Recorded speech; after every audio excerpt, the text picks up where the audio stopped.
مسجدیں محروم ہوئی، مسجدیں ویرانہ ہوئی، یہاں تک کہ خانہ کعبہ پر بھی تالے جڑ دیے گئے اور خانہ کعبہ پر بھی طواف کو روک دیا گیا، مگر خانہ کعبہ رویا اور خانہ کعبہ نے اللہ کو پکارا، اے مولا میں تیرا گھر ہوں، میرا طواف زمانہ جاہلیت میں بھی نہیں رکا ہے، یہ آج کون لوگ ہیں جنہوں نے آج طواف کو روک دیا ہے؟ تو اللہ نے کہا بندے اگر تیرا طواف کرے نہ کرے میرے ملائکہ طواف کرتے رہیں گے، اور ملائکہ کے ساتھ میں پھر ان پرندوں کو بھیج رہا ہوں جو کل تیری حفاظت کے لیے امرہا کے رسول پر آئے تھے۔ ساری دنیا نے وہ ویڈیو دیکھی ہے، اس قید خانے میں نے بھی وہ ویڈیو دیکھی کہ پرندے خانہ کعبہ کا طواف کر رہے تھے۔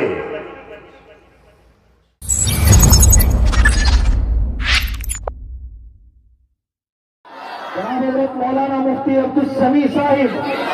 یہ سب اولاد سننے کے لیے تیار ہے نا؟